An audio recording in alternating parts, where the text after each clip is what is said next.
Hello everyone, welcome to our channel target WP. শুরু করছি আরও একটি ম্যাথের সেট। আজকে থাকছে প্রিভিয়াস ইয়ার প্রশ্নোত্তরের যে সিরিজগুলো আমরা করেছিলাম সেখানে গড় থেকে পার্ট 2 গড়ের সম্পর্কিত আরও পার্ট 1 অঙ্কগুলি আমরা আপলোড করেছি। কমেন্টে অবশ্যই লিঙ্ক দিয়ে দেবো। আচ্ছা, আজকে সেটের ফার্স্ট কোয়েশ্চেন, এগুলো কিন্তু প্রত্যেকটাই previous year question. First question কি বলেছে, 3 বছর আগে এ ও বি এর গড় বয়স 18 বছর। যদি সি এর বয়স যোগ করা হয় তবে তাদের বর্তমান বয়সের গড় হবে 22 বছর। সি এর বর্তমান বয়স কত?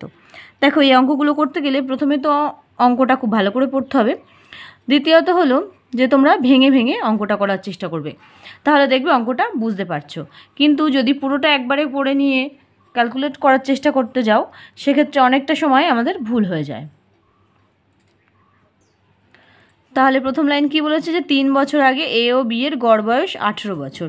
তাহলে আমরা যদি একটু দেখি যে এ ও বি এর মোট বয়স, এ প্লাস বি যে টোটাল বয়স কত বর্তমান বলছি, যদি এদের গড় বয়স 18 হয় তাহলে মোট কত হবে? 18-র সাথে 2 গুণ করবো, যেহেতু দুজন পার্সন, তাহলে 36 বছর। কিন্তু কি বলেছে, 3 বছর আগে, 3 বছর আগে ছিল এটা।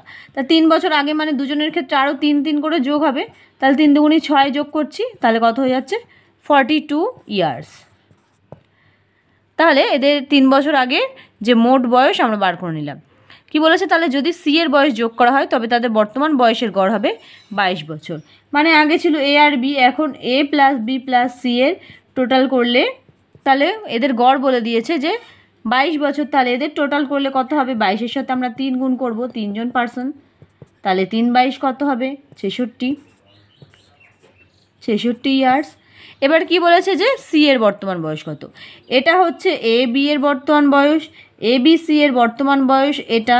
তাহলে এ বি সি এর থেকে যদি এ বির বয়স বাদ দেওয়া যায় তাহলে এখানে সি এর বয়স বেরিয়ে যাবে। তাহলে আমরা 66 থেকে 42 মাইনাস করব, 66 মাইনাস 42 করলে কত হয়ে যাবে? 4 2 24 ইয়ার্স, 24 বছর। সি এর বয়স হয়ে যাবে 24 বছর। অপশান এ হয়ে যাবে রাইট আনসার।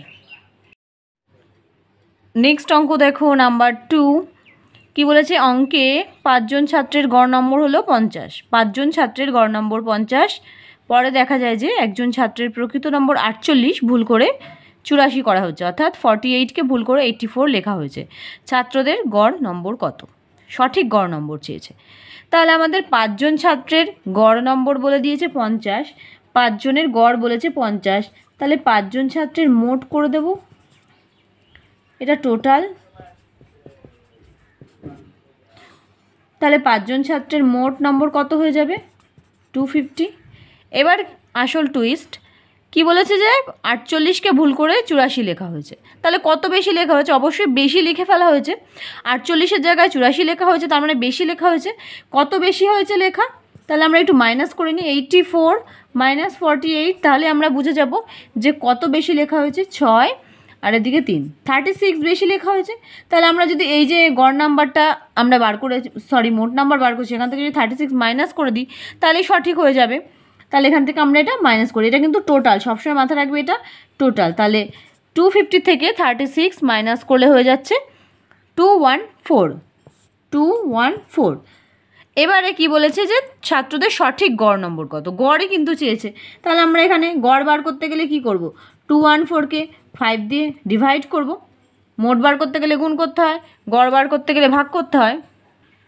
তাহলে এটাকে ভাগ করলে আমি একেবারে করে দিচ্ছি, তোমরা ক্যালকুলেট করে দেখে নিতে পারো। এটা হয়ে যাবে 42.8 হয়ে যাবে 5 জন ছাত্রের গড় নম্বর। বোঝা গেল?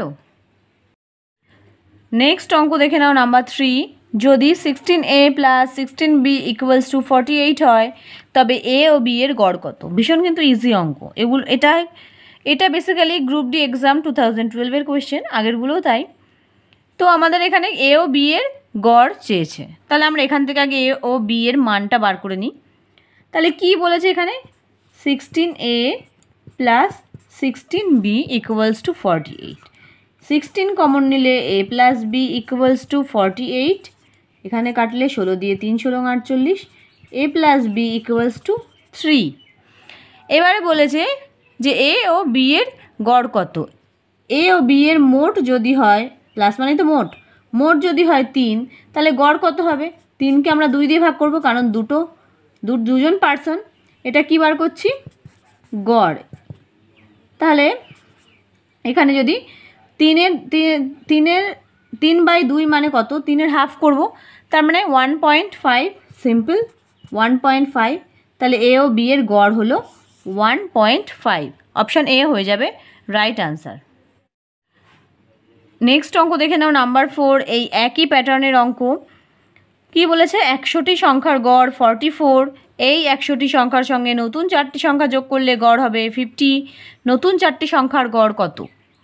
তাহলে 100টি সংখ্যার গড় 44 বলে দিয়েছে। তাহলে আমরা এখান থেকে একটু মোট বার করে নিই। 100টি সংখ্যার গড় যদি 44 হয়, তাহলে 100টি সংখ্যার মোট কত হবে? এর সাথে 44 আমরা ইন্টু করে দেবো, তাহলে 4400, 4400। 100টি সংখ্যার মোট, 100টি সংখ্যার মোট, এটা হচ্ছে টোটাল 100 নাম্বারসের মোট হলো 4400। এবার আমাদের কি বলেছে? যে নতুন 4টি সংখ্যা যোগ করলে, 100-র সঙ্গে যদি আরও 4টি সংখ্যা যোগ করা হয়, তাহলে কত সংখ্যা হয়ে যাবে? 104। 104টি সংখ্যা এবং নতুন গড় বলে দিয়েছে 50। তাহলে 104-এর সঙ্গে 50 ইন্টু করে আমরা এখানে নতুন মোট বার করে নেব। এখানে নতুন যে মোটটা বেরোবে সেটা বার করে নেব। তাহলে এখানে কত হচ্ছে? 0, 4 5 20, 5 1 5, 5200, 5200, আর এদিকে 4400। এবার নতুন যে 4টি সংখ্যার গড়, তাহলে এখানে ছিল 104টি সংখ্যা, এখানে ছিল 100টি, তাহলে এখান থেকে এটা মাইনাস করলে হচ্ছে 4টি সংখ্যার গড়। সেখানেও আমরা এই দুটো সংখ্যা মাইনাস করে দেবো, 5200 মাইনাস 4400। তাহলে এই দুটি সংখ্যা যদি আমরা মাইনাস করে দিই, তাহলে হয়ে যাবে 800।